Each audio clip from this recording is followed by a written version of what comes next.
All right, guys, one more time. Romeo and Juliet Act 2. Here we're going to see the famous balcony scene, which of all the action contained in Act 2 is actually probably my least favorite part. I mean, it's got like all the memorable lines that people quote, but the scenes that happen immediately before it and immediately after it, specifically involving the comical characters of Mercutio and later Mercutio and the nurse, have like some of the best humor you're going to find anywhere. So I prefer to actually focus and talk about those. We'll probably have a longer section dedicated to those. We get to the balcony scene, but honestly, the stuff that surrounds the famous balcony scene, for my money, always a lot better. So here we go, Romeo and Juliet Act 2, Quarantine Edition. Okay, so Act 2, like Act 1, begins with the chorus, again showing up and kind of giving people the Cliff Notes version of everything that's going to happen inside of the act. In the prologue for Act 1, they tell us like the main conflict, the setting, the principal characters that are going to be involved. They drill down a little more specific on focusing on Romeo and Juliet in this prologue to Act 2. So they're going to specifically address Romeo and Juliet and their burgeoning relationship and how it's going to improve and the threats that lie around it. Romeo and Juliet fell in love, apparently, at least that's what they say they did, before they knew that their love was a forbidden love. So you can't just chalk it up to being like, oh, well, it's just the forbidden fruit. You always want what you can't have. That might play a role in things, in the continuance of their desire for one another, but immediately their chemistry that they felt for one another was not rooted in that denied actualization. So let's go ahead. We'll watch the prologue talk about how, well, we'll hear how the prologue breaks down what's going to happen in this scene with Romeo and Juliet's relationship. All right, so the prologue comes on. It's essentially a bare stage, and the chorus says, "Now old desire doth in his deathbed lie, and young affection gapes to be his heir." Now let's just break down those two lines right there. Once again, this is a sonnet, 14 lines with a specific rhyming pattern, generally on the subject of love, here detailing someone else's love, as it is like a third-person narrator talking about Romeo and Juliet's attraction to one another. But they're just breaking it down. A reminder for everyone in the audience, in case we've forgotten in the whirlwind that was the final act, or the final scene of Act 1, is Romeo used to love Rosaline, but he gets over her really fast. And you can say like, well, that shows that Romeo doesn't truly love Juliet. She's just his rebound, or maybe Romeo doesn't understand love at all. But Shakespeare doesn't hide from that. He doesn't bury that. In fact, he makes you recall it at the beginning of the next scene. Remember that Rosaline chick? Romeo used to be big on her, and now not so much. Young affection gapes to be his heir. So there's a play on words going on there where you gape or you gasp mouth wide open to be his heir, which the H is silent in the pronunciation of that when you're talking about someone who will inherit, someone who will get what's passed down. You could regard Juliet's love as being secondhand love, but it's also air when you pronounce it that way, like A-I-R, the stuff that we breathe. With that for which, let me try this again. That fair for which love groaned for and would die, now with tender Juliet matched, is now not fair. So what they're talking about there again is Rosaline. So the beauty that he groaned and was about to die for is in love with Juliet now, and she is no longer fair. She is no longer beautiful. All right. And Romeo is beloved and loves again. So the chorus, as like the third person guider of the action, seems to be indicating for everyone that this is legit. This is not just hormones. This is not just, a 12-year-old mooning after an older dude. This is apparently a legitimate affection that they feel for one another. Alike bewitched by the charms of looks. And here the chorus undercuts itself. So in the previous line, they're saying how this love is legit, and then they reverse it saying like, actually it's the charm of looks. Maybe it is just lust. Maybe they do just like the way the other person looks. But to his foe supposed he must complain, and she steal love's sweet bait from fearful hooks. So they both have problems here. Romeo can't just go and bust out to the community at large like, hey, I'm over Rosaline, I love Juliet now, because no one in this community is going to understand how two people from these families that have been fighting for so long can suddenly be in love with one another. And no one will listen to the story of like, well, I crashed the Capulet party and we just fell for each other that night. Like, no one will give that credence. So Romeo has that problem. And Juliet has an equally substantial problem. If you watch the additional video that I tagged on the end of Act 1, Part 2, she has to be careful of her reputation. And in particular, she has to be careful of how Romeo can impact her reputation. Because Juliet, remember, she's not dumb. And she's been brought up by the nurse. And even if the nurse isn't that smart, the nurse is worldly. And the nurse has no doubt cautioned her against men who will say one thing in order to get inside a girl's pants, and men who may actually have her best interests at heart, and the need to distinguish between those two. And Juliet has to protect her reputation, but she can't be so fearful of hurting her reputation that she lets Romeo's love turn into despair, as Romeo talked about earlier. On the other hand, she can't listen to him with too much credence because Romeo is still a Montague, and it could all be just an elaborate trick to ruin her reputation and destroy her family's name. She's, in a lot of ways, in a much more dangerous situation than Romeo is, even with Tybalt out to kill him. Being held a foe, he may not have access to breathe such vows as lovers use to swear. And this is an incredibly important idea to understanding the conversation that takes place between Romeo and Juliet later on in this act. Juliet cannot trust Romeo's words. This whole play, in a lot of ways, is about the power of words, the way Romeo and Mercutio use words to argue with one another, the way the prince has the power in his words to make people stop fighting or even to make people die. Words are magic in this universe. If I insult you and you don't fight back, that means you're soft. If I insult you, you have to fight back. That's what words do in this world. But words, powerful as they are, even in this universe, are still just words. And so Juliet can't trust anything Romeo really says to her, at least in terms of the way people would traditionally go about swearing. So if I swear to God, or I swear on my soul, or I swear on the moon and the sun and the stars, may I never see them again if what I say next is a lie. Juliet can't trust any of that because she can't really trust Romeo yet, because all she has are his words.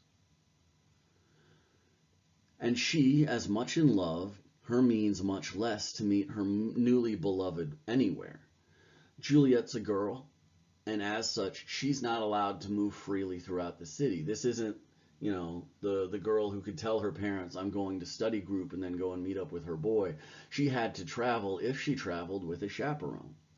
And her parents had to monitor everywhere she went and every minute she was gone because, once again, they were incredibly invested in protecting Juliet not just as their daughter, but as their family's most important asset. Juliet is their only child and their future. So if Romeo and Juliet want to get together, they're not going to have the parents' consent. That's why we got that moment where old man Capulet, when he finds out Romeo's been smooching on Juliet, says like, oh, y'all got to go. All right, he's cool with y'all coming to his party. He's not okay with y'all dating his daughter. And the same thing with this.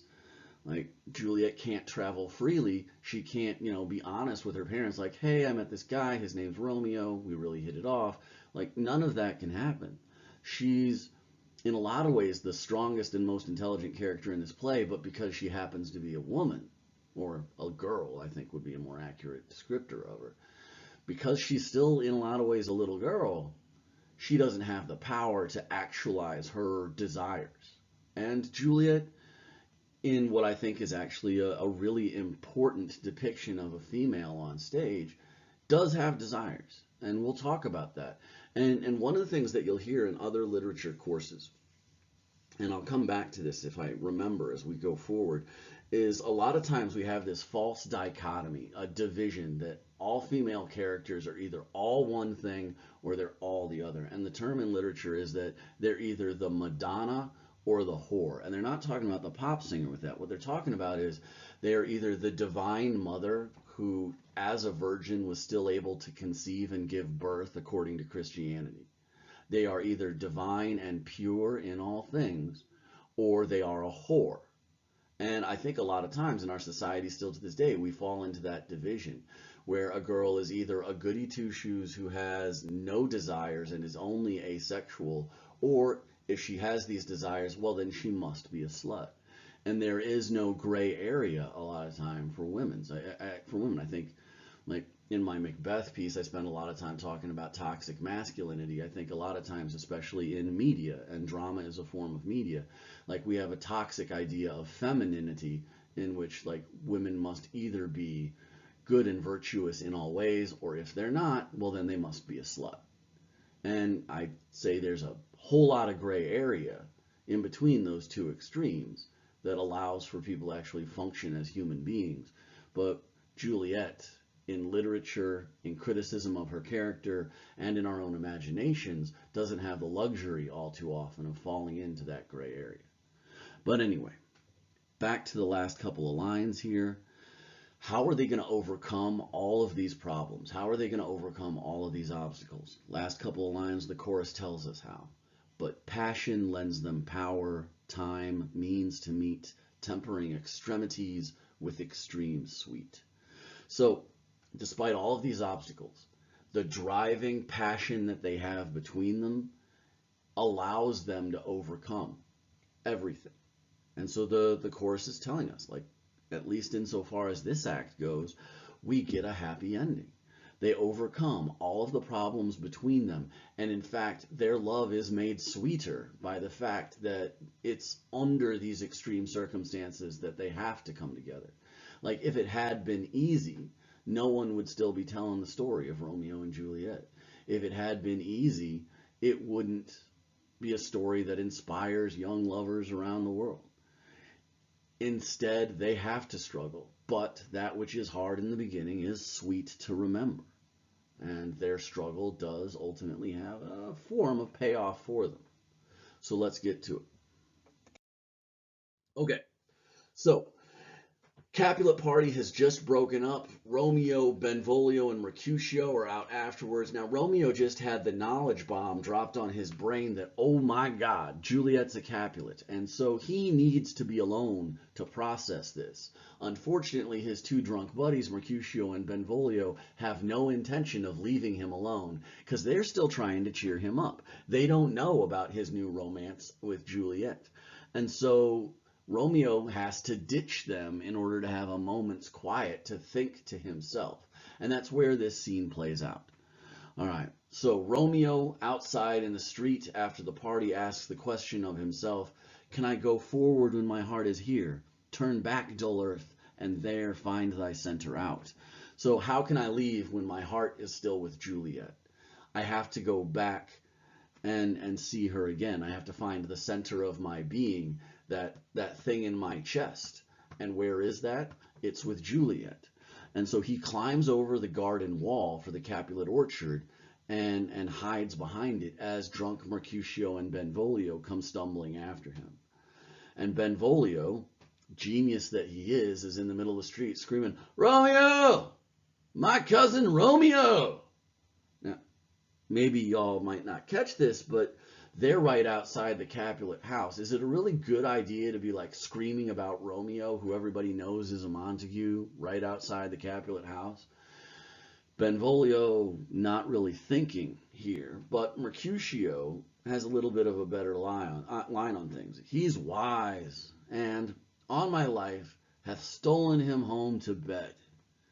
So Romeo is gone. Like, stop yelling his name, dude. But Benvolio's got sharper eyes and says, he ran this way and leapt over the orchard wall. Call, good Mercutio.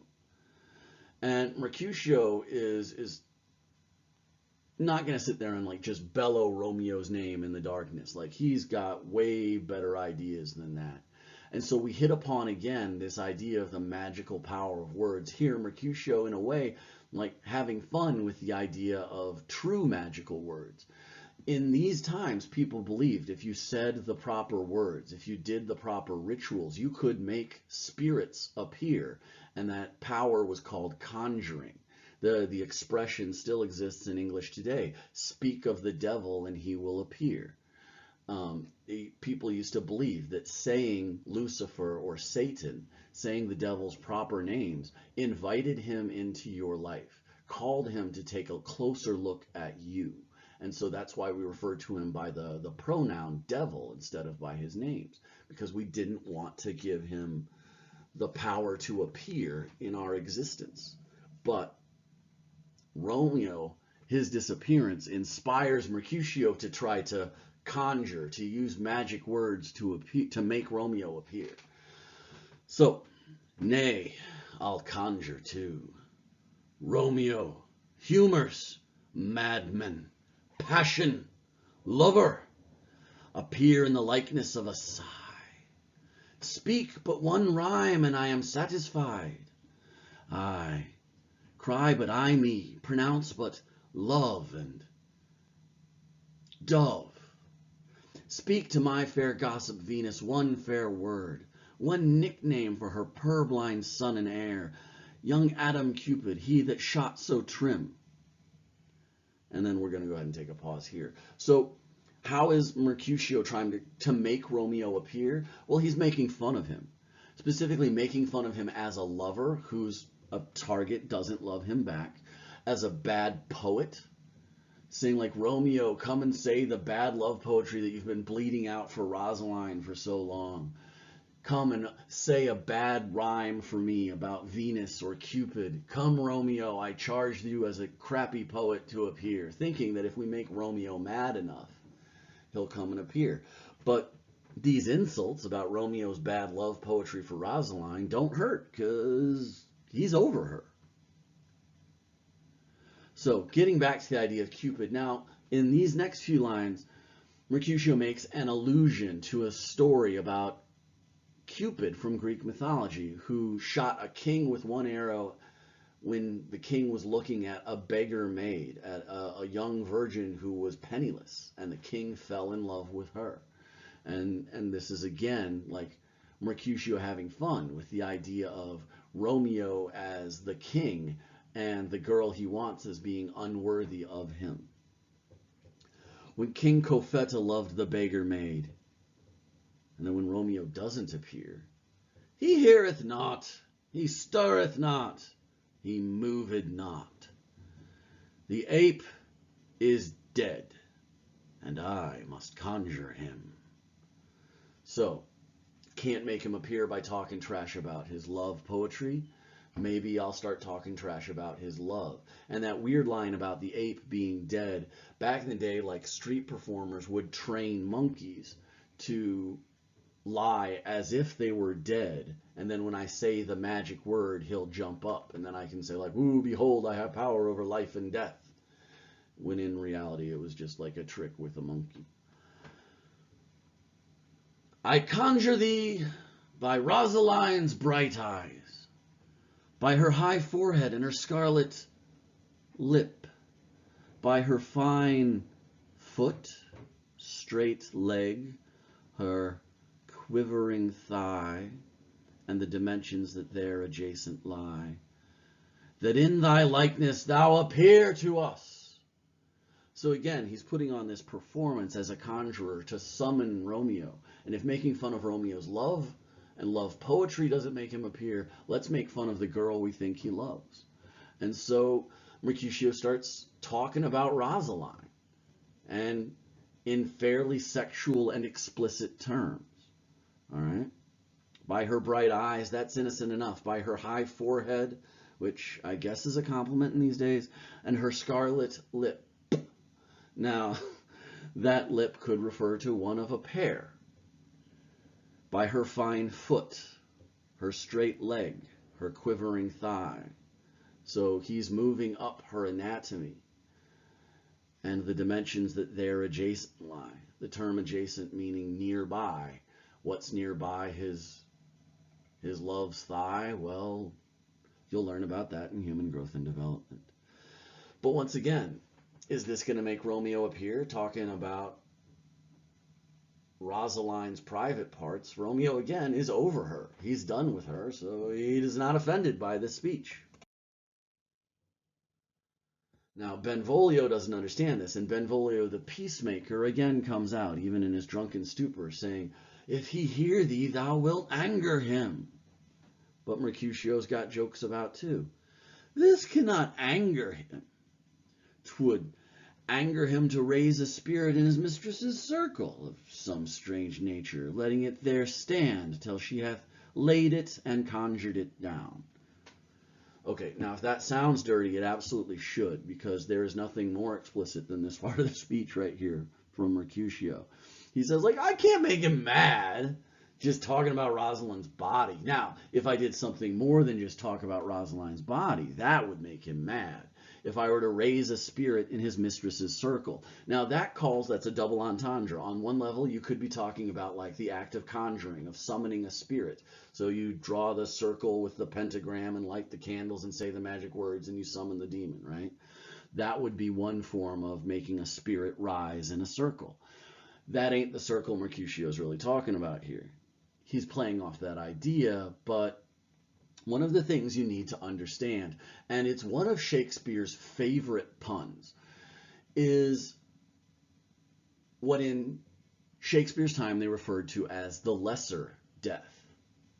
To die had a double meaning in Shakespeare's time. And it's rooted in the idea that they didn't really understand biology. They didn't know about sperm and eggs and the way babies got made. So in Shakespeare's time, the understanding of how after the act of sex a baby appeared in a woman's belly was they believed that like when a man reached his climax, when he ejaculated, part of his soul traveled out of him through his penis and into the woman, and he died a little bit. And the woman, when she had sex, part of her died too. And the parts of their lives that were separated from them joined together inside of her to make a new life. That's the lesser death. And so when he's talking about a spirit, one of the slang term, one of the secondary definitions, I should say, the double entendre for spirit in this time was semen. And when he's talking about his mistress's circle, he ain't talking about a circle they drew on the ground. We're back to those regions next to her thighs. So if I had conjured a spirit in his mistress's circle of some strange nature, there letting it stand, talking about his erection, till she hath laid it and conjured it down, I think it's fairly obvious what he means in terms of how had she laid it. That were some spite. My invocation is fair and honest, and in his mistress's name. I conjure only but to raise him up. So, like, you got me wrong, man. Like, if I was talking about having sex with Rosaline, now that might make Romeo mad. And then he probably pauses and looks around to see if Romeo's mad and going to appear. But Romeo hasn't. And besides, I'm not doing that. In fact, I'm just conjuring to arouse Romeo's anger, to make Romeo stand up, to make him be erect. Which once again leads to speculation about how Mercutio really feels about Romeo. But Benvolio is of the opinion if Romeo doesn't want to hang out with us, let's just let him be. He voiced a similar perspective in Act 1. Come, he hath hid himself among the trees to be consorted with the humorous night. Blind is his love, and best benefits the dark. So Romeo, as far as Benvolio knows, is still blindly in love with Rosaline. Let him stay in the dark. I'm done with this crap. I want to go home. But Mercutio's not done just yet.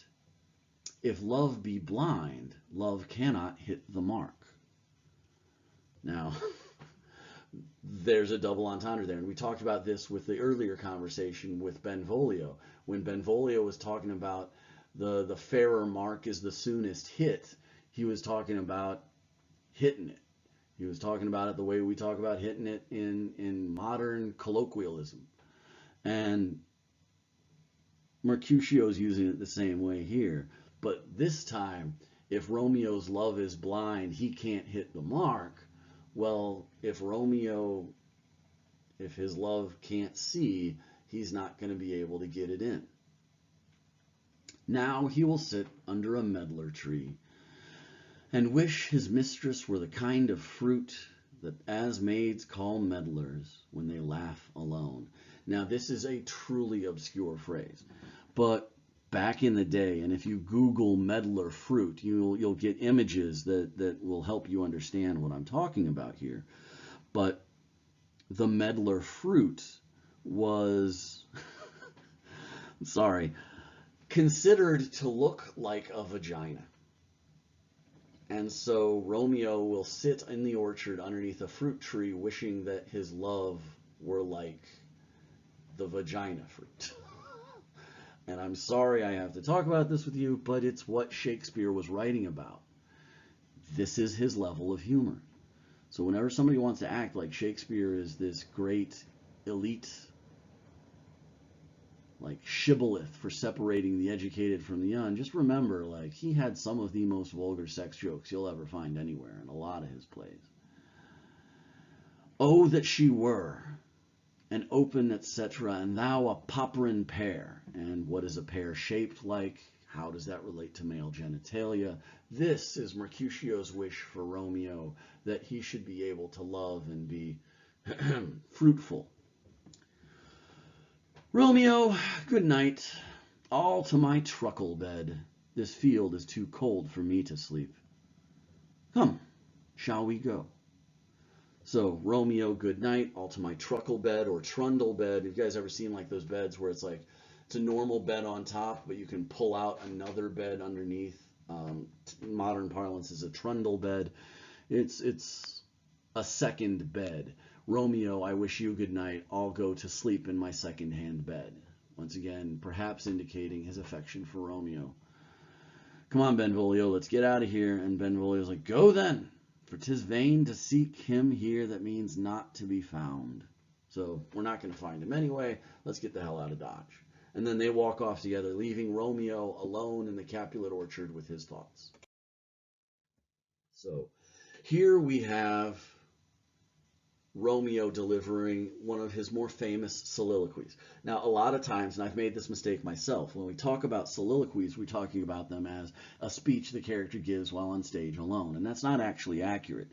A soliloquy is a speech that you make as if you were alone.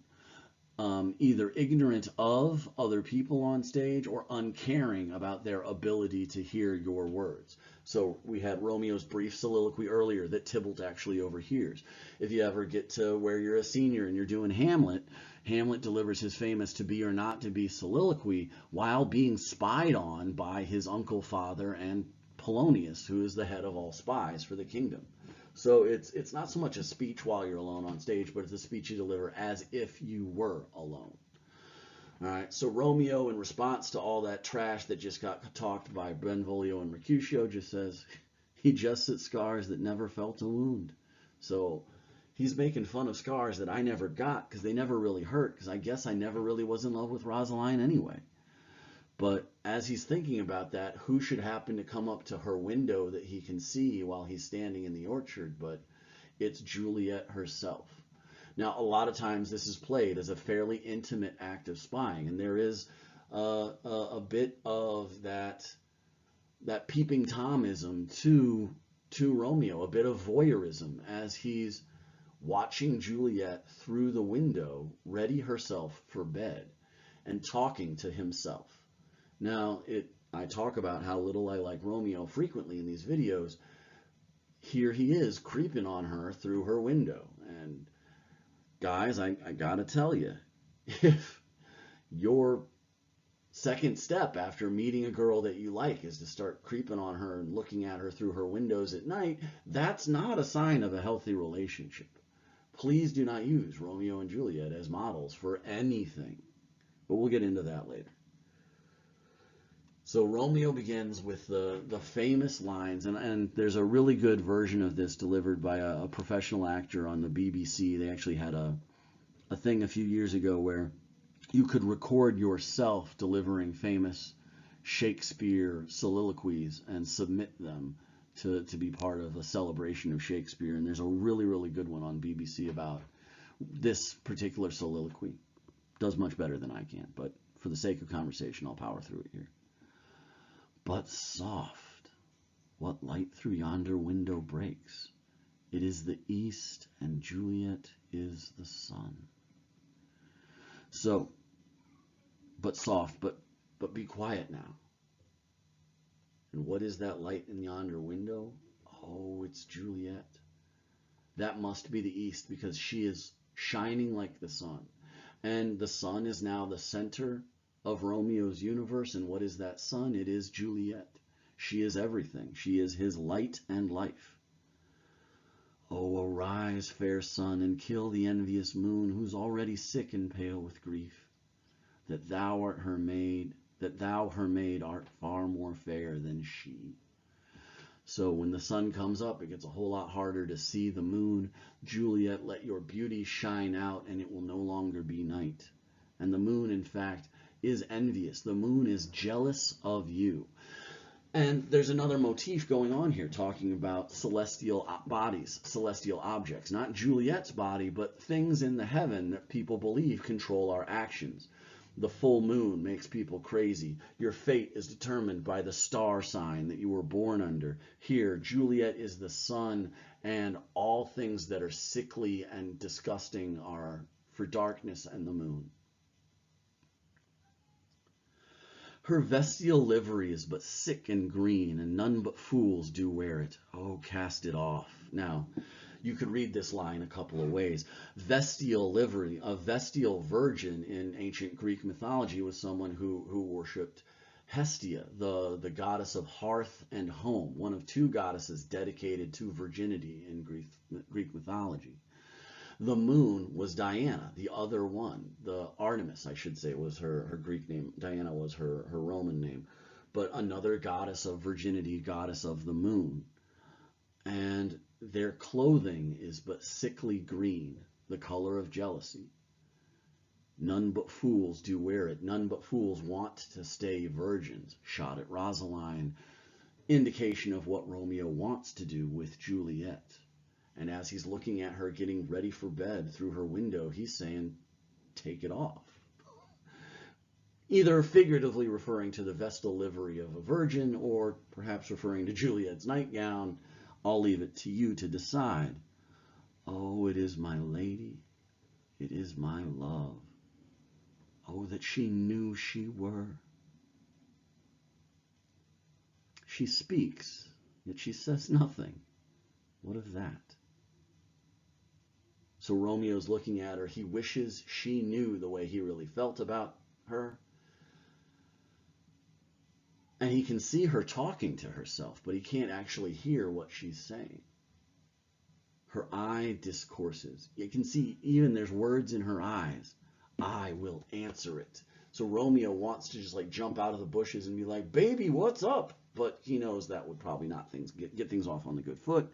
So he says instead, I am too bold. 'Tis not to me she speaks. Oh, two of the fairest stars in all the heaven, having some business, do entreat her eyes to twinkle in their spheres till they return. What if her eyes were there, and they in her head? The brightness of her cheek would shame those stars, as daylight does a lamp. Her eyes in heaven would stream through the airy region, stream so bright that birds would sing and think it were not night. So Romeo goes through kind of a weird fantasy here, thinking about like, what if two stars needed to leave their houses for a little while? And so they asked Juliet if they could borrow her eyes. And so they put Juliet's eyes up in the heavens. Well, those eyes would shine so brightly, they would outshine the moon and the stars and make the birds think it was night, and they would sing like it was daytime. A similar thing happened for those of us who remember the eclipse that we had a couple years back. Bats began to fly around the field when we were out there watching it through our safe glasses. Birds fell silent. Like animals, when it got dark, thought like, oh crap, it's nighttime. I guess we have to go to bed now. Juliet's eyes would have the opposite effect at night. It would be as if a second sun had started to shine. And if those stars for a moment went down and took the place of Juliet's eyes, they would be outshone in their brightness by the shiny beauty of Juliet's cheeks. Yeah. So Romeo definitely is into Juliet. Oh, see how she leans that cheek upon her hand. Oh, that I were the glove upon that hand, that I might touch that cheek.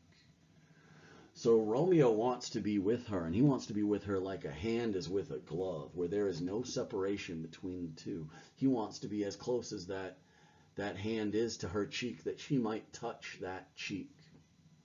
Once again, there's a bit of double entendre as far as which cheeks he might be talking about. And now we hear from Juliet. Ay me. She speaks. Oh, speak again, bright angel. For thou art as glorious to this night, being over my head as a winged messenger of heaven, unto the white upturned wandering eyes of mortals that fall back to gaze on him, when he bestrides the lazy piercing clouds and sails upon the bosom of the air. So Romeo is pretty excited just to hear 2 words from Juliet. But there's also something else going on in this section of the speech. Romeo's love, from the very beginning, even if you discount him creeping outside of her window, just the language that he uses should, for those of us in the audience who are paying attention, set off some red flags. Alarm bells should start ringing here. Because Juliet, I'm looking up at her while she's in her balcony. And I look up at her the same way as humans look up at angels. To him, she is divine. Now, it's a somewhat beautiful sentiment, but in relationships, is it really healthy to think of your other person as godly? Now, the Catholic I was raised as will tell you no, that you're breaking the first commandment. You're falling victim to the sin of idolatry when you do that. But 2, as I can tell you from practical experience, doing that in a relationship sets you up for failure, because is that person you love actually divine? No, they're human, and they will do human things. And if you set it up in your heart and mind and soul that they are divine and they are perfect when they aren't, that will disappoint you. And it's not fair to them, and it's not fair to you. So just as a practical interpretation of this, I would caution you against that mistake. And now Juliet speaks the lines that the audience is probably saying along with her at this point. Oh, Romeo, Romeo, wherefore art thou Romeo? Now, wherefore does not mean where are you. Sounds like that, but that's not what it meant back in the day. Back in the day, wherefore meant why. Romeo, Romeo, why are you Romeo? Now, why would she be tripping off his name? Well, I think that's pretty obvious. Deny thy father and refuse thy name, or if thou wilt not be sworn my love, and I'll no longer be a Capulet. Now, if Romeo's words are setting off red flags and alarm bells, Juliet's should too. Romeo, deny thy father and refuse thy name. That's her first response to the fact that Romeo is a Montague and she can't be with him because of that. Just give up your name. Now, if you're in a relationship, especially in the beginning of a relationship, but at any point really, and you want it to be healthy, you don't want to demand change of the person that you're with. You should accept them and love them for what they are. And if you can't, then you have to be honest with them and move on. Because people, in my experience, don't change that much. Especially not if you tell them they need to. But the first thing she says to Romeo is just change your name and we can be together. Now, offhand, and we'll see with the logic that Juliet lays out later, this doesn't seem like that great of a sacrifice, but think if you were on a first date with someone and you were like, wow, you know what, I really like you, but I don't like your name. Is it okay if I call you Susan? Would you be cool with that? Like, I love everything about you. I think you're amazing. I just don't really like your name. Can we call you something else? Most of us would say that's pretty crazy. But that's how Juliet begins exploring her feelings for Romeo. Oh, he's so perfect. I could just change one little bitty thing. That thing being his name. And then it goes to a more, in my opinion, unhealthy place. Or if thou wilt not but be but sworn my love, and I'll no longer be a Capulet. Or if you won't change your name, I'll change mine. Now, when I was younger and I read this, I didn't think too much about it, because honestly I hadn't thought much about like marriage and what that meant. In American society, that's normal. In a relationship, if we're going to that most serious level, the female is expected to change her name when she marries the male. I actually had an argument with my wife about this when we got married. She wanted to take my last name, and I was like, no, I don't want you to take my last name because I don't really want to change you. I love you the way you are, and I think it's unhealthy in the way we do marriages in this world to expect the woman to change. And we'll talk more and more about how that idea plays into so much of the power and politics between Romeo and Juliet and the rest of the world. But Juliet says if Romeo won't change his name, she'll change hers. And I'll ask you again, does that sound like a very healthy start to a relationship?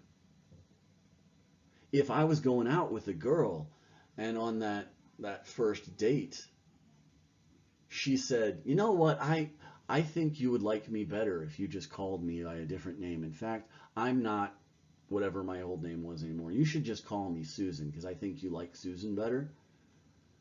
I would be a little bit weirded out by that. It's not healthy to want to change yourself for someone else. Even if it's something like as simple as a name, because names aren't that simple. But anyway. Now Romeo, having heard the same words, doesn't have alarm bells ringing being like, wow, that girl's kind of creepy. Instead he's like, oh my God, this is exactly what I wanted to hear. She's into me. Should I jump out and talk to her now? Shall I hear more or shall I speak at this? But imagine if you were in the hallways walking down and you heard somebody that you liked talking about you. Would you be like, hey, I'm right here? Or would you stop and just listen quietly so you could learn a little bit more? Romeo decides to learn a little bit more, and Juliet continues to talk. She stays on this topic of names. 'Tis but thy name that is my enemy. Thou art thyself, and not a Montague. What's a Montague? It's not hand, nor foot, nor arm, nor face, nor any other part belonging to a man. So Juliet gets her famous line, what's in a name? You are who you are, right? You're not your name. Right? If I've got Bob Schwackham sitting in the front row of my class, he's Bob Schwackham, but that's not just the name Bob Schwackham. That's not who he is. But then again, even though his name is not who he is, would it be all right if I just started calling him Steve? Our names and our identities are inextricably linked, and Juliet is casting that aside here. Because while Bob Schwackham might not be that kid's hand or foot or arm or face, it's still part of his identity. And I don't think a healthy love involves destroying either your or someone else's identity. And Shakespeare, in this line, allows us a little bit of a glimpse into that gray area between the Madonna and the whore. Juliet, as she's going through these body parts of Romeo, leaves a little space in there with that, nor any other part belonging to a man, where she's talking about his man parts. She's thinking about his man parts. As a young girl, she has these desires. That doesn't make her a whore. That doesn't make her a slut. That makes her human with human appetites. Be careful how you think about Juliet in these terms. Oh, be some other name. What's in a name? That which we call a rose by any other name would smell as sweet. So Romeo would, were he not Romeo called, retain that dear perfection which he owes without that title. So Romeo, if I could call him something else, would be still that perfect thing that I love. Now, one, it's not really healthy to think of the person you love as a thing, but two, names do matter, but not to her. And she's saying it in under like sweetly naive pretense, saying that, well, I would love you if you were named Bob, so don't be Romeo anymore. So she says a little prayer here. Romeo, doff thy name, and for that name which is no part of thee, take all myself. Now, to doff means to take off. If you doff your cap, that means you take off your hat. And so to her, Romeo changing his name should be as simple as you or I taking off a hat. But that's not the way it is in relationships. That's not the way it is with names. That's not the way it is with identities. On the other hand, if Romeo would, well, then he could have all of her. Now, when she says that, that's just too much for Romeo to hear without getting so excited that he has to say something. So Romeo leaps out of the bushes and says, I take thee at thy word. Call me but love, and I'll be new baptized. Henceforth, I will never be Romeo. Now, before we get into Juliet's reaction at having some random dude jump out of the bushes in the darkness and start yelling at her, look at what Romeo's saying there. Juliet doesn't understand what he's saying, but what Romeo is saying is, I will change my name. Call me anything else. Call me love, and I'll take that as my new baptism name, my new name in faith. And going again to that idea of faith and love, Juliet has the power to baptize him. Juliet has superseded his Christian faith. Juliet can give him a new name. Is that healthy? That's idolatry. That's worshiping false idols. That's breaking that first commandment in Christianity. So Juliet, shocked that anyone would jump out of the darkness and start yelling at her, kind of freaks out. What man art thou, thus bescreened in night, who so stumblest on my counsel? Who the heck are you? And Romeo can't say like, oh, it's me, Romeo, because he just gave that whole speech about how he doesn't want to be Romeo anymore. So he says, by a name I know not how to tell thee who I am. My name, dear saint, is hateful to myself, because it is an enemy to thee. Had I it written, I would tear the word. So Romeo can't say it's Romeo, because Juliet doesn't want him to be Romeo anymore. So he's like, I don't know what to say. I want to tell you who I am, but you don't like my name. In fact, since you don't like my name, it makes me hate my name. Which, think about that. Is that healthy? Would you do that for somebody you were in a relationship with, especially somebody you'd met for one night? I've been a Cubs fan my entire life. If I started dating a St. Louis Cardinals fan, would I just be like, and now I hate the Cubs? Heck no. And that's something as trivial as a sports team. Heck, they're not even playing right now. But Romeo's ready to hate his own name simply because Juliet doesn't like it. Does that seem healthy to you? Now Juliet, having heard at least enough, can start putting two and two together here. My ears have not yet drunk 100 words of thy tongue's utterance, yet I know the sound. Art thou not Romeo and a Montague? So Juliet can recognize his voice. She knows who he is now. He didn't tell her, but she is telling him she knows who he is. But Romeo still can't own up to it because he doesn't want her to not like him. He's so desperate for her to like him, he says, neither, fair saint, if either thee dislike. So I'm not Romeo or a Montague if you don't want me to be. Now Juliet in this scene is a realist. She's a practical human being. She is the woman, the girl, who's been raised by the nurse, a woman who's had to deal with a very harsh reality in this world. So she starts asking practical questions of Romeo.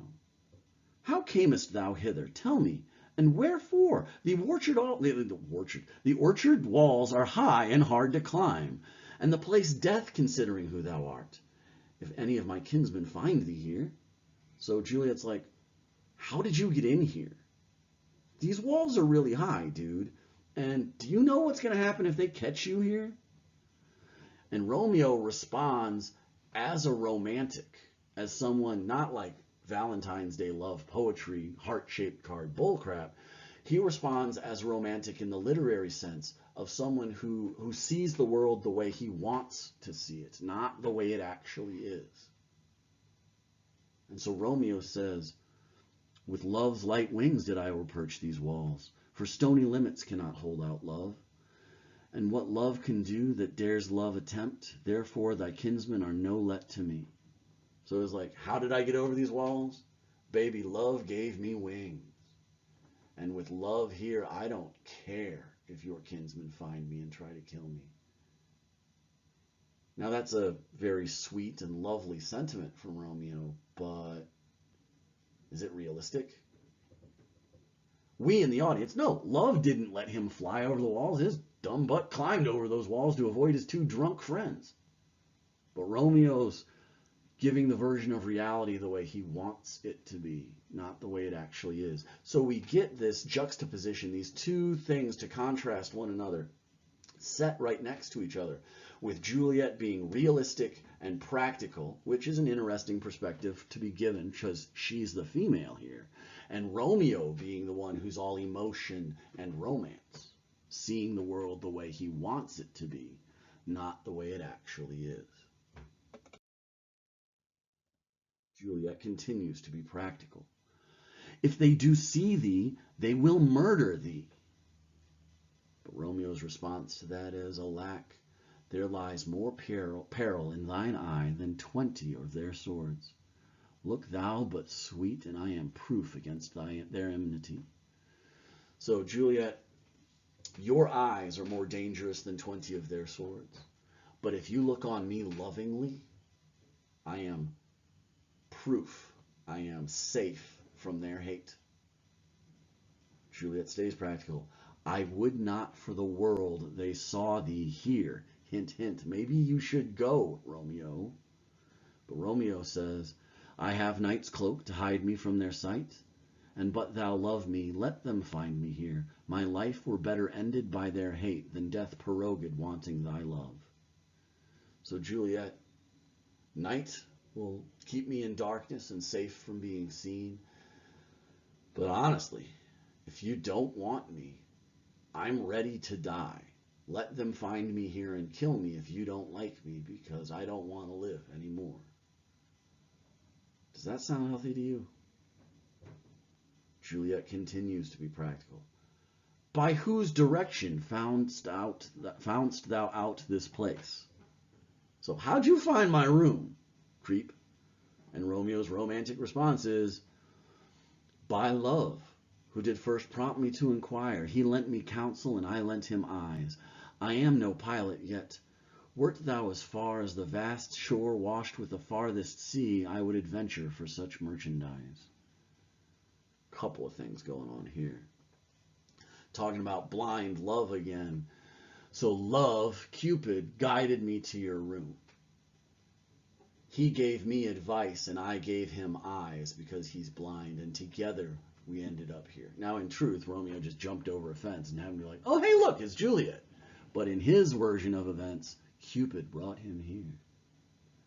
Now that's one level of BS, but the next level of BS is that he actually insults Juliet in this line, in my opinion. Why? What does he call her? Merchandise? What is merchandise? It's stuff you buy and sell. Romeo thinks he loves Juliet, but he still looks at her as merchandise. Now you can argue in Shakespeare's time, that's just the way men were supposed to think of women. I'm not so sure about that, but you can make that argument. But even then, should you ever call someone Merchandise? Maybe not. It's not a compliment to ever call someone a thing. But that's the way Romeo sees her.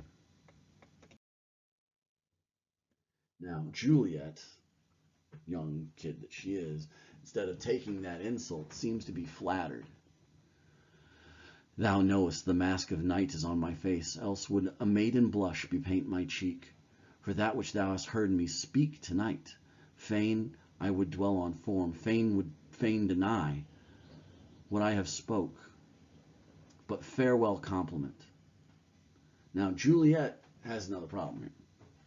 Now, one, creepy dude in her bushes, that's weird enough, but creepy dude in her bushes was listening to what she was talking about, which is how much she likes Romeo, how into Romeo she is. Now, modern day and age, that doesn't seem like that big of a problem, but you got to understand, in this day and age, girls were supposed to play hard to get. You couldn't let the guy know too early on that you were too into him, because if you did, it meant you were easy. And if you were easy, maybe you weren't worth having, because who knows who else already had you. So Juliet is embarrassed that Romeo knows what she wasn't ready for him to know yet. Now, she was all cold at the party, but now he's got the secret inside information. I know she likes me. But even though she would like to take it back, she doesn't want to take it back because it's the truth. So instead, she says, all right, Romeo, you know my secret. Tell me yours. Do you like me? Do you love me? But before he can answer, he's like, she keeps going. I know thou wilt say I, and I will take thee at thy word. Yet if thou swearest, thou may prove false. At lovers' perjuries, they say Jove laughs. O gentle Romeo, if thou dost love, pronounce it faithfully. Now let's go ahead and stop it there. There's a complicated thing. It's kind of counterintuitive, but Juliet's actually saying something really, really smart here, something really, really practical, something she probably learned from the practical nurse when she says, Romeo, do you love me? I know you're going to say yes, and I'll believe you if you say yes, unless you do something that tells me you're probably lying. And what's that? Swearing. If you have to put it on something in order to make people believe you, do you know what that means about you? It means you're a liar. And so Juliet's telling Romeo, don't swear. Don't swear by the moon or the stars. Don't swear to God. Don't put it on your block or your grandmama's soul or your dead homie. Like, if you have to swear, that usually means you're not trustworthy. So Romeo, do you love me? Tell me and I'll believe you, as long as you don't swear. Because Zeus wasn't exactly a faithful husband. That's Jove in Roman. But Romeo, tell me that you love me. Or, if thou think'st I am too quickly won, I'll frown and be perverse and say thee nay. So thou wilt woo, but else not for the world. And Romeo, if because you know my secret, you think I'm too easy, tell me and I'll pretend that it wasn't said, and I'll deny you, and we can go back to that like early stage of the relationship. I like you, I don't like you, come here, get away. If that's what you want, I'll become that for you. But only if that's what you want. Because I would never take back what I've said about you under any other circumstances. In truth, fair Montague, I am too fond, and therefore thou may thinkest my behaviour light. But trust me, gentlemen, I'll prove more true than those have more cunning to be more strange. So Juliet is saying, if you think it makes it easy because you already know I'm into you, just know I am true. And a more cunning woman would have the ability to be coy and act like she doesn't like you and make you work to get her affections. But I'm not that girl. But I can be more faithful than any of those clever girls, if you believe me. I must confess, but that thou overheardst ere I was ware my true love's passion, therefore pardon me. and do not impute this yielding to light love, which dark night hath so discovered. So light love, this her behavior light, they're talking about something that's not heavy, that's not serious. If you think I'm just a little girl with a wild streak because you now know my secret, just understand the only reason why you know the secret is because I thought I was talking to myself in the dark. It wasn't something you were supposed to hear about.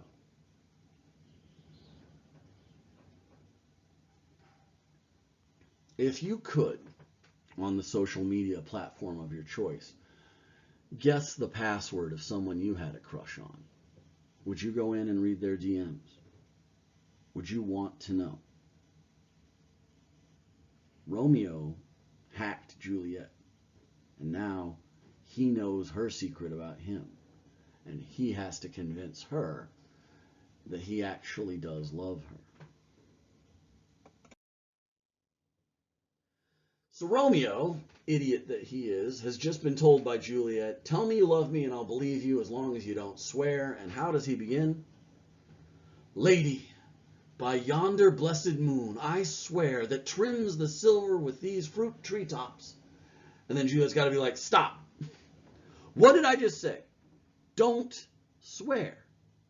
So Juliet says, oh, swear not by the moon, the inconstant moon that monthly changes in her circled orb, lest thy love prove likewise variable.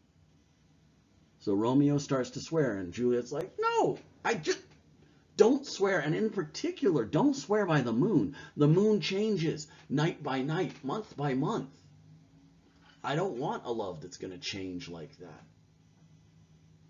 Lest you be all into me and then you disappear. And so Romeo, genius that he is, like, what shall I swear by? Well, what do you want me to swear by? Dumbass, I don't want you to swear. So Juliet has to say that. Do not swear at all, or if thou wilt, swear by thy gracious self, which is the God of my idolatry, and I'll believe thee. Now, what is the one thing Romeo can put it on? Not his hood, not his mama, not his granny's soul. He can put it on himself. And since Juliet worships Romeo, she will believe what he says by that. Now, again, I'll ask, does that seem real healthy? So Romeo starts again. If my heart's dear love, and then Juliet's got to be like, well, do not swear. Although I joy in thee, I have no joy of this contact tonight. It is too rash, too unadvised, too sudden, too like the lightning, which doth cease to be ere one can say it lightens. So Juliet's like, stop. I know you're about to try to swear again, even though I said don't swear, but you can't. Because I can't take joy in what I'm feeling right now. In you knowing what you're knowing, even in the fact that you're here, because it's going too fast. We need to slow down, because I don't want our love to be like lightning, which flashes and then is gone. Before you can even say, like, hey, look at that lightning. It's already over. She wants her love to be something that lasts. It's not light love. It's not lightning. So she tries to break it off. Sweet good night. This bud of love by summer's ripening breath may prove a beauteous flower when next we meet.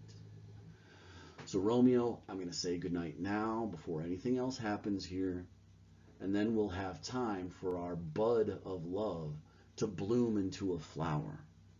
Right? For now, good night, as sweet repose and rest come to thy heart as that within my breast. So go home, Romeo, go to rest, knowing that I love you the way I hope you love me.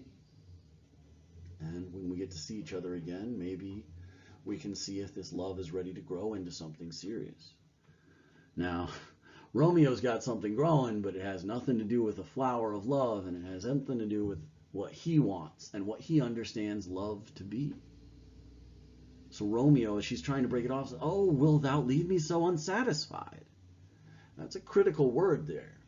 What satisfaction is he talking about? When Mick Jagger for the Rolling Stones was singing, I can't get no satisfaction, He was not talking about moonlight conversation. He was talking about girly action. And Juliet, either naively or enjoying this attraction, says, "What satisfaction canst thou have tonight?" So Romeo says, "You're not going to give me what I want?" Romeo's like, Juliet's like, what satisfaction can I give you? Now Romeo can't say like sex, because that would give away the game. So he's got to think of something here fast. So it was like, "The exchange of thy love's faithful vow with mine." Juliet says, "I gave thee mine before thou did request it, and yet I would it were to give again." So what can Romeo have that will satisfy him? Well, he can't say sex. So instead he says, "Exchange vows with me. Exchange love vows with me tonight." And Juliet's like, "I already said I loved you. I said I loved you before you ever even asked me. But you know what? I wish I had it back so I could give it to you again." And Romeo starts playing word games with her. "Wouldst thou withdraw it? For what purpose, love?" So you want to take away what you just said? "Now I'm confused," says Romeo. Juliet laughs. "But to be frank and give it thee again. And yet I wish but for the thing I have. My bounty is as boundless as the sea, my love as deep. The more I give it to thee, the more I have, for both are infinite." So even though Juliet says, "I already told you I loved you once. I wish I had it back so I could tell you again and it would be fresh and new the way it was, the way I said it just a few seconds ago. But I'll tell you what, I'll give you my love's vow again. My love for you is as infinite as the sea. The more love I give to you, the more love I find out I have inside of me." So there, Romeo. How's that? But before Romeo can reply, the nurse starts calling, "Juliet! I hear some noise within. Dear love, adieu. Anon, good nurse. Sweet Montague, be true. Stay but a little, and I will come again." And then she walks off stage. And now Romeo's left alone in the darkness, waiting for Juliet to come back. Now, interestingly, the second Juliet's gone, Romeo starts to freak out a little bit. He starts to trip here. "Oh, blessed, blessed night, I am afeard. Being in the night, all this is but a dream, too flattering sweet to be substantial." So right now he's getting from Juliet everything he could have possibly wanted, minus the sex. But everything he could want her to say, she is saying to him right now. And he starts to wonder, since it's nighttime, what if all this is just a dream? And I can kind of sympathize with him here. I've had dreams where I've gotten like vast, huge sums of money, and then I wake up the next morning like, crap, I got to go get the money. Oh, dang it. It's just a dream. And he's starting to stress. What if I'm just dreaming? What if I fell asleep and now I'm just fantasizing about Juliet and I having this conversation? But in the midst of his fear, Juliet returns, calms him down. "3 words, dear Romeo, and good night indeed. If that thy bent of love be honorable, thy purpose marriage, send me word tomorrow, by one that I'll procure to come to thee, where and what time thou wilt perform the rite, and all my fortunes at thy foot all lay, and follow thee, my lord, throughout the world." Now, Juliet leaves and comes back, and Romeo's dream goes to the next level, is what she says. Remember, she was in the middle of professing her love. She steps it up here to the point where she says, "Romeo, I'll tell you what my love is. I'm ready to marry you now. You make the arrangements. You find out who's going to do it, the when and the where. I'll be there. I'll send you a messenger tomorrow. If you're serious about the fact that you love me the way you think you love me, you will set it up for us to get married tomorrow." And then the nurse interrupts again. "Madam, I come anon.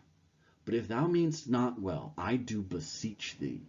"Madam, by and by I come to cease thy suit, and leave me to my grief. Tomorrow I will send. So Juliet is making a hard offer here. Romeo, if you really want to prove you love me, you will set up us to get married tomorrow. That's the only way I can trust that you're really being honorable, that you're not trying to just get into bed with me. You're not trying to just destroy my reputation. But I'll tell you what, you put it together, I'll marry you on the spot. But if your intentions are not honorable, if you are just trying to destroy me, then leave me now to my grief and my broken heart. So Romeo starts to swear again. So thrive my soul. And Juliet's like, 1,000 times good night. And then she leaves. So Romeo keeps trying to swear this whole scene. He's like, I swear by the moon and the stars above. But every time he gets to that, I swear, Juliet's like, stop. And then he gets interrupted like 30 times in this scene. Juliet leaves. Now Romeo's in the dark again. Sorry if that got cut off. And now Romeo's in the dark again. 1,000 times the worse to want thy light. Love goes towards love as schoolboys from their books, but love from love towards school with heavy looks. So like at 3:05, back when we still had school, the way kids would sprint out of this building full of energy. Never mind the fact that this kid was knocked out in my 9th period not 5 minutes ago. All of a sudden, they have all the energy of youth and the vitality of 1,000 suns. But when they got to come in the morning, slow steps. So Romeo starts to leave, and then Juliet comes back again. Hist, Romeo, hist! Oh, for a falconer's voice to leer this tasseled gentle back again. Now, there's a weird thing going on there, but Juliet's out there like, psst, Romeo, psst, Romeo! Because you can't just like bust out and yell, Romeo! Because that would kind of give away to everyone who could hear that she's having a conversation with Romeo at her bedroom window. But anyway, oh, for a falconer's voice that I could lure this tasseled bird back again. That's a little bit of a weird thing to say. A falconer is someone who has tamed a wild bird of prey. And they actually hunt with them, like you guys have probably seen it either on films or sometimes they come around to schools and give demonstrations. They'll keep a hood on the bird when it's perched on their hand and ready to hunt. This mask that keeps the bird from seeing and keeps the bird from hunting. And then they have trained the bird when they take the mask off and let it fly to like fly out, search out something that it's hunting for, like a rabbit, and then the bird will grab and kill the rabbit. But instead of eating it the way nature would tell this predator to do, it carries the rabbit back to its master where it gets a little treat and then the mask put back on it again. That's the way Juliet kind of sees Romeo right now. Her pet. Does that seem healthy to you? Maybe not. Bondage is hoarse, and I may not speak aloud, else I would tear the cave where Echo lies and make her airy tongue more hoarse than mine with repetition of Romeo's name. So she wishes she could scream, she wishes she could yell, but she can't because it'll get her busted. Then Romeo pops back up. It is my soul that calls my name. How silver sweet sound lovers' tongues by night, like softest music to attending ears. Romeo, my dear, at what o'clock tomorrow shall I send to thee? At the hour of 9. So Romeo, to prove he loves Juliet, is not only going to go and arrange like a priest, a wedding spot, and the marriage, but he's going to do it all by 9 o'clock in the morning. That's how fast Romeo is planning on putting this all together. He is in a real hurry to make it legit for him to go to bed with Juliet. Juliet's response is, I will not fail. 'Tis 20 years till then. I have forgot why I did call thee back. Let me stand here till thou remember it. I shall forget to have thee stand still there, remembering how I do love thy company. And I'll still stay, to have thee still forget, forgetting any other home but this. What they're doing right now is this whole, and you perhaps have either engaged in this conversation or at least heard friends of yours have similar conversations if you've been privy to them, where you're on the phone with that person that you like, and it's like, okay, bye, all right, bye. Are you still there? Uh-huh. I was waiting for you to hang up. Me too. All right, well, you hang up first. No, I'll wait for you to hang up first. That's what Romeo and Juliet are doing here. Then Juliet's realism comes back again, and she says, "'Tis almost morning. I would have thee gone." So Romeo, sun's gonna be up soon. You gotta go. You've got work to do, man. But she doesn't really want him to go. And yet no further than a wanton's bird, who lets it hop a little from her hand, like a poor prisoner in his twisted gyves, and with a silken thread plucks it back again, so loving, jealous of his liberty. Once again, this referring to Romeo as a trained pet bird. What's the lullaby? Hush, little baby, don't say a word. Mama's going to buy you a mockingbird. Well, if you were in a rich family and you wanted to entertain your kid, you could buy them a bird, a tame bird that they could keep on a silken leash. And you would even let it fly away a little bit, and then you could just tug on that leash and make it come back to you. That's the way Juliet wants Romeo to be for her. Again, I'll say that doesn't sound altogether healthy, but how does Romeo feel about it? I would I were thy bird. Sweet, so would I. Yet I should kill thee with much cherishing. Pause for dramatic irony here. Juliet says she wishes Romeo was her pet bird, and Romeo's response, instead of being creeped out by that, says like, I wish I was your pet bird. All right, that's just weird, but okay. But Juliet says, no, I'm glad you're not, because I would kill you by loving you too much. And everybody in the audience who knows how this play is going to end is like, I think she's right. But yeah, with that line, I always think of like in the old Bugs Bunny cartoons, whenever like the abominable snowman has captured Bug Bunny and is like smashing him on the head as he pets him, and I will love him and hug him and call him George. Like that's the way Juliet feels about Romeo right now. Good night, good night. Parting is such sweet sorrow that I shall say good night till it be morrow. And then she leaves again. And Romeo tells her good night. Sleep, dwell upon thine eyes, peace in thy breast. I would I were sleep and peace so sweet to rest. Hence will I to my ghostly father sell, his help to crave, and my dear hap to tell. So Romeo, even though he would like to go to bed, because he's probably a bit worn out, he's had a pretty full day, still has work to do. He's going to go to his priest, the man who hears his confessions, and hopefully that man will be amenable to helping him put together this hasty marriage, oh yeah, without the parents' permission. Okay, so Act 2, Scene 2 ends. Juliet goes to bed. Romeo goes to set up his hasty marriage.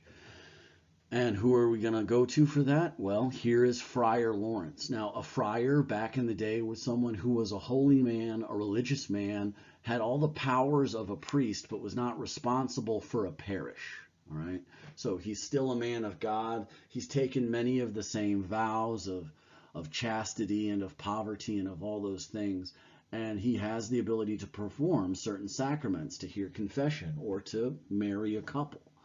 So this is the man Romeo is going to come to. Now, before Romeo shows up, we see Friar Lawrence. It's early morning. He's walking around with a basket, picking weeds and flowers and herbs. And this goes back to a superstitious belief from the times. It's actually rooted a little bit in truth. The belief that like if you pick certain things at certain times, then the powers of those things will be amplified. So if I really want to poison somebody, I'll pick this poisonous plant at the stroke of midnight, and then it'll be extra deadly. If I want this medicine to be extra strong, well, then I'll pick this herb at the break of day when the sun is coming up, and then I'll know it'll be good for whoever I'm trying to cure.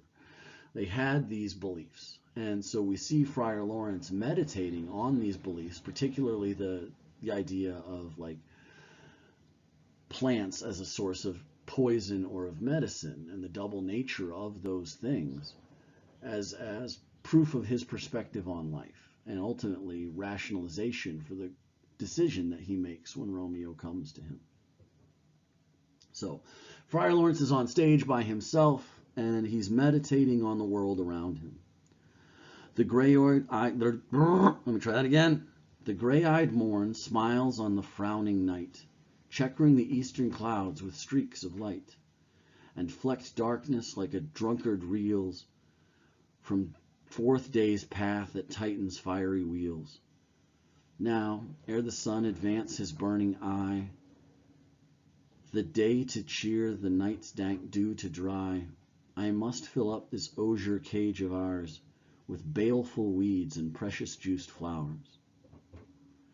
The earth is nature's mother. The earth that's nature's mother is her tomb. What is her burying grave that is her womb?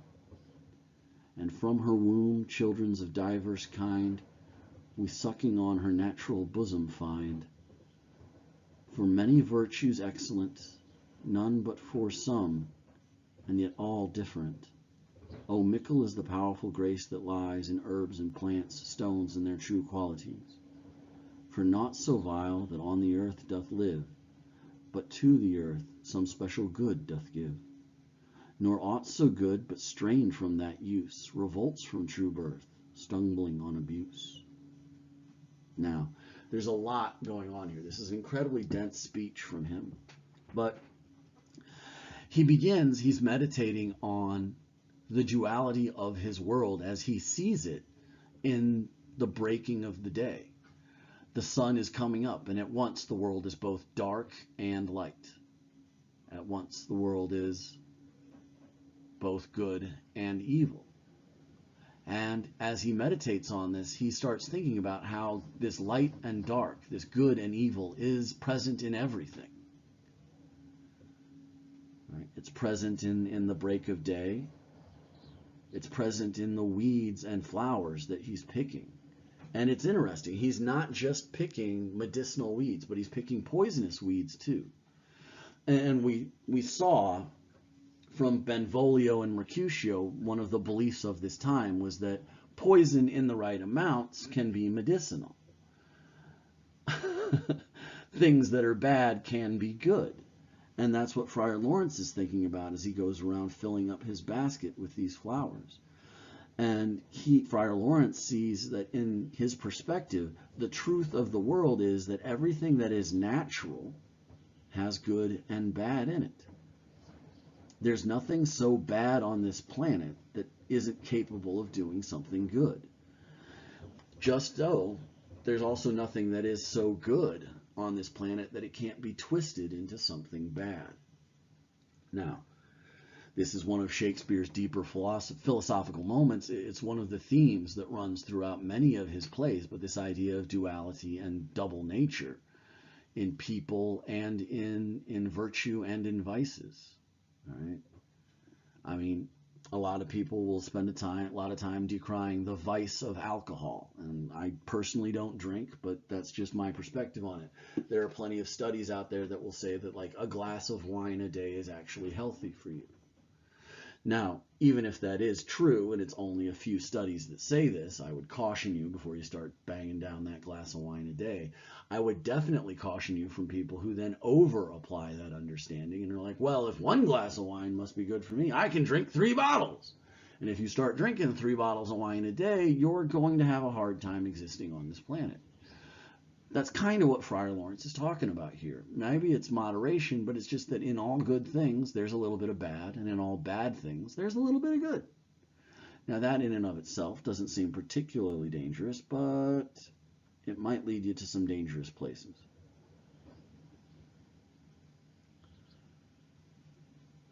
Nor aught so good, but strained from that use, revolts from true birth, stumbling upon abuse. Virtue itself turns vice, being misapplied, and vice sometimes by action dignified.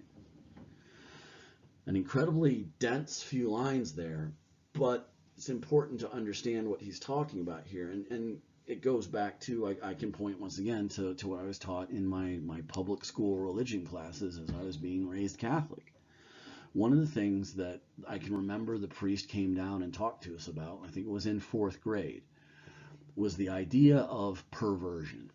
Now, it's not perversion the way we think about it in terms of, like, once again, the parlance of today, where we're talking about like child molesters or rapists or things like that. Though you can still see how those fit into the old definition of perversion.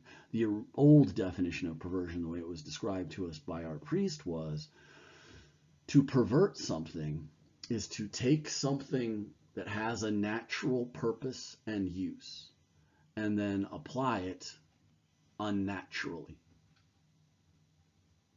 So the speech we got on that day was about sex. And so he told us the purpose of sex is to make babies. That is its natural purpose. And if you have sex for any other reason other than making babies, that is a perversion of sexuality, and as such is a sin. And I can remember, even like as a fourth grader who didn't know anything about sex, you got to understand, this is before the internet. My parents sure as heck weren't going to tell me about this stuff. I had a problem with that definition of perversion.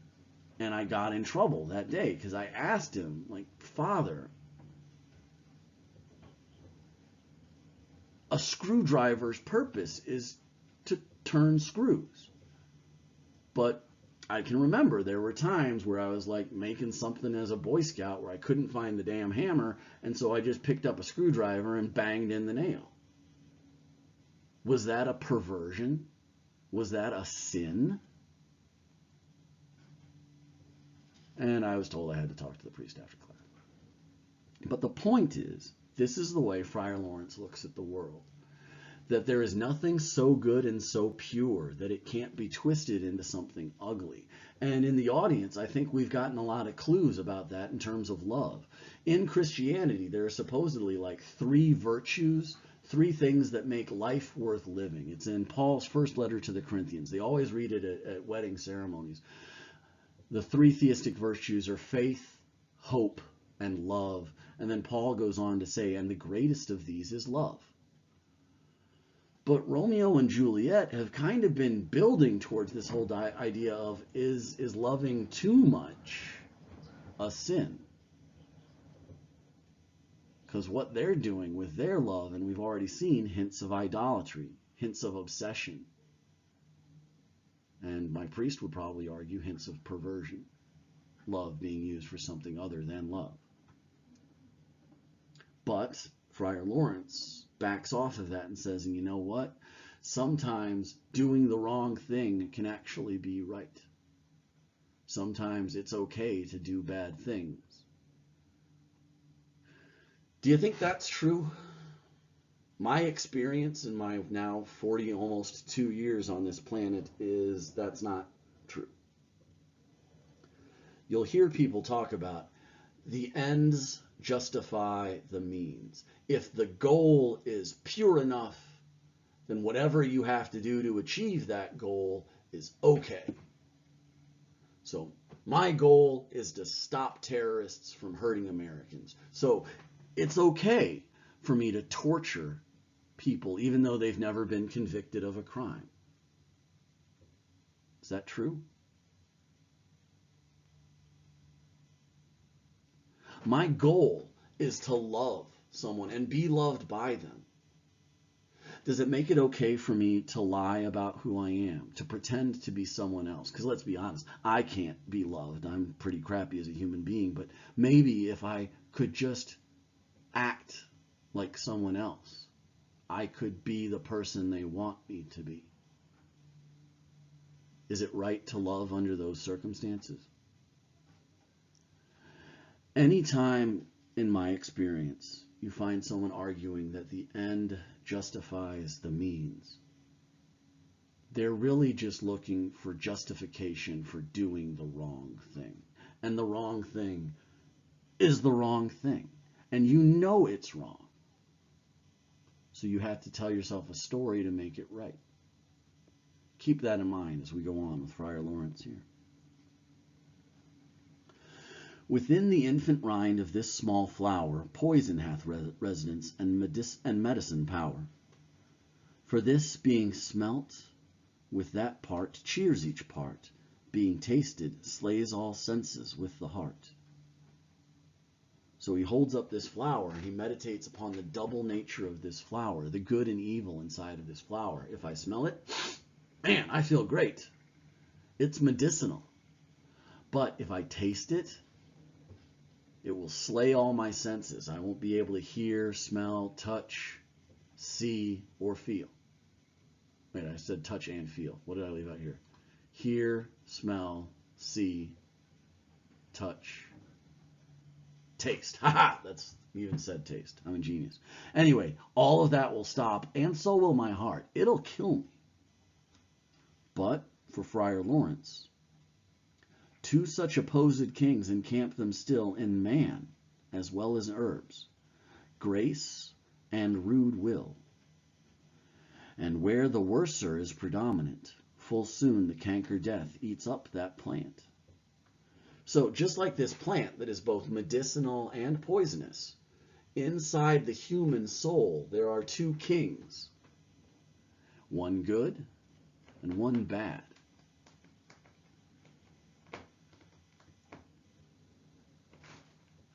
Grace and rude will. And he's looking at this in the terms of a theist, not an atheist, but a theist, a person who believes in God. And a Christian theist will tell you that there are two parts of humanity. There's a duality in humanity. There is the physical body, and there is the soul. There is the divine, which is a gift from God, and then there is the flesh, which is of this world. And they are in constant combat. And the grace is everything that we have inside of us that wants to do what God wants us to do, that wants to obey, that keeps the commandments, that lives by the covenant, love your neighbor as you love yourself. And the bad is the will. They used to teach, and I can remember having this conversation in my public school religion classes, that even a sentence that contains the words, I will, is sinful. Because when you do what you want, it means you are not thinking about what God wants you to do. And Friar Lawrence understands, or at least thinks he understands, that in humans, whichever one of those two kings, either grace or will, either sin or holiness, whichever one becomes dominant, will rule that plant. And if you let the bad take over, it will kill the plant itself.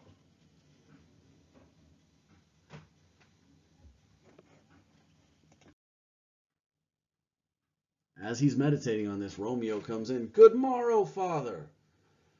Benedicte, what early tongue so sweet saluteth me.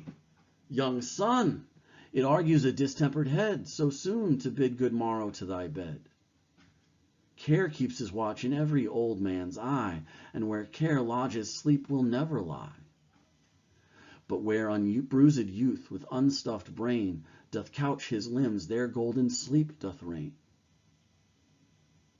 Therefore thy earliness does me assure thou art uproused with some distemperature. So Romeo, it's good to see you, but the fact that you're out of bed so early makes me worry. Old men have a hard time sleeping late. I can attest to this. I used to be a heavy sleeper.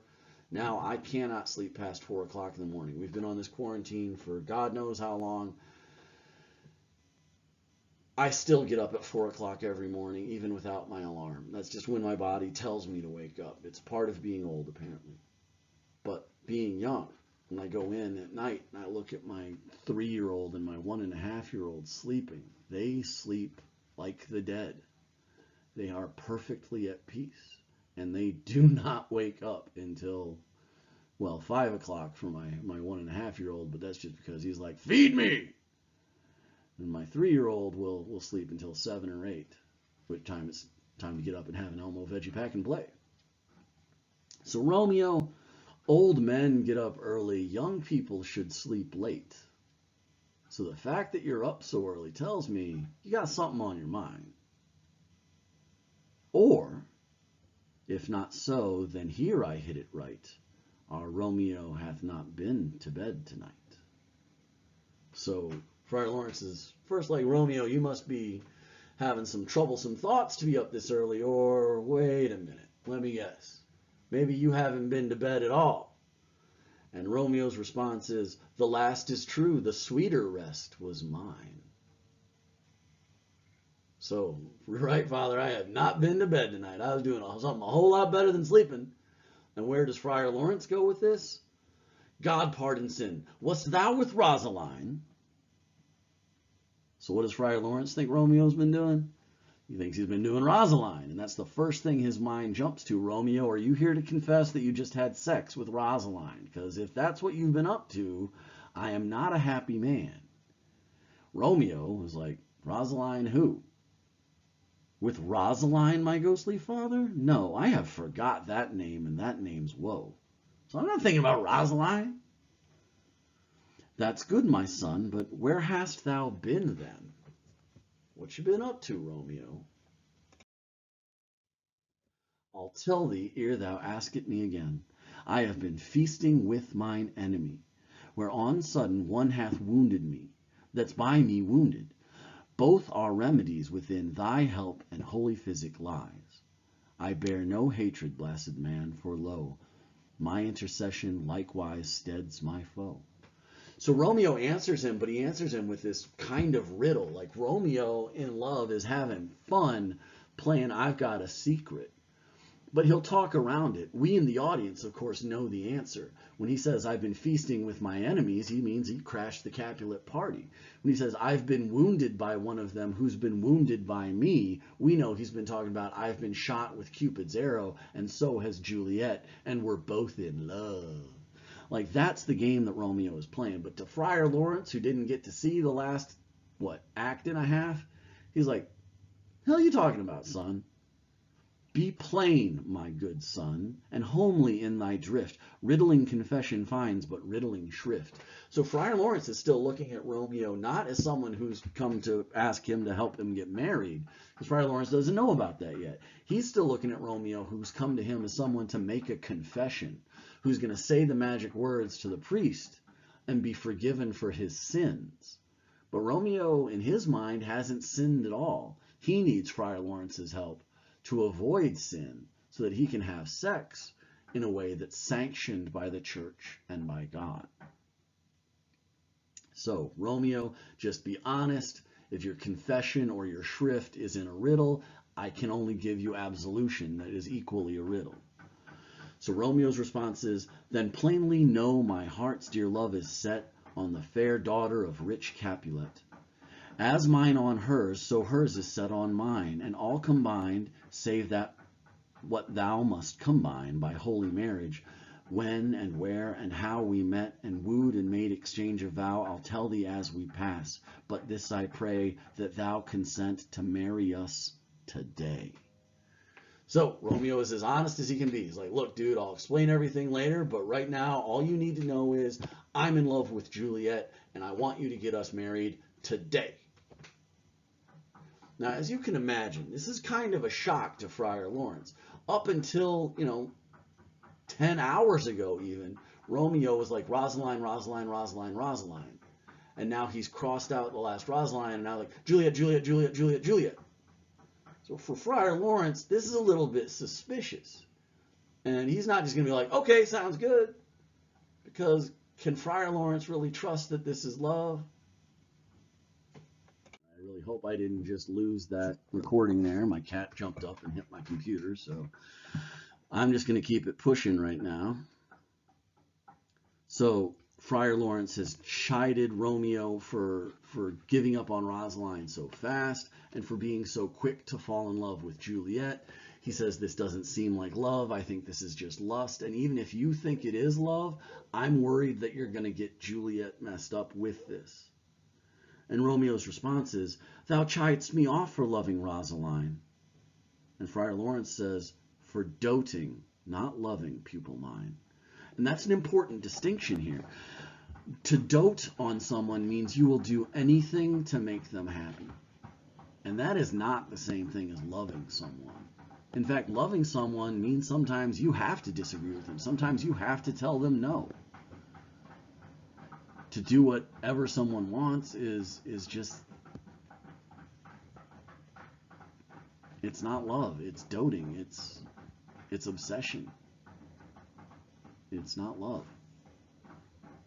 So Romeo says, and bad'st me bury my love, not in a grave to lay another one in, another one out to have. And there's a pun going on here, that pun of die and death. Double meaning, death, actually you're going to be buried, or death orgasm. Saying like, Romeo, when I told you to bury your love, I didn't say pull one body out the ground so you can put another body in. What I meant was you got to get over Rosaline, not that you needed to go pick up a rebound chick. But Romeo's response is, I pray thee, chide not. She whom I love now doth grace for grace and love for love allow. The other did not so. Romeo's response is, don't make fun of me for loving Juliet. Rosaline didn't love me, even if I did love her. Juliet does. Now, just because someone says they love you and you think you love them, does that make it real love? I would argue, based on the way Romeo has talked here, that it is not. Based on the way he's described his affections and what he understands love to be, it cannot be. And Friar Lawrence, thinking about Rosaline, who has turned down Romeo, says, oh, she knew well thy love did read by rote and could not spell. So Romeo, not only did he kiss by the book, but Rosaline knew he loved by the book too.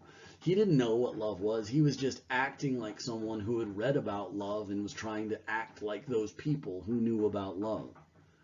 He read by rote, which means he had memorized it. He couldn't spell.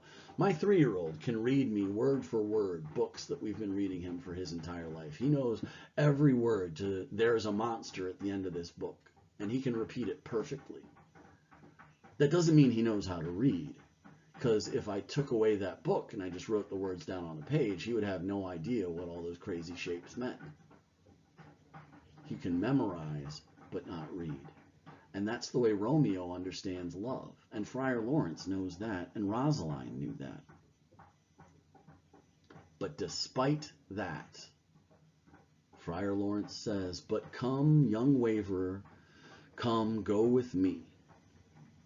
In one respect I'll thy assistant be, for this alliance may so happy prove to turn your household's rancor to pure love. So Romeo, I'll tell you what, I don't believe you love Juliet, but I'm going to marry you anyway, because it might stop your households from fighting. Now, is that the right thing to do?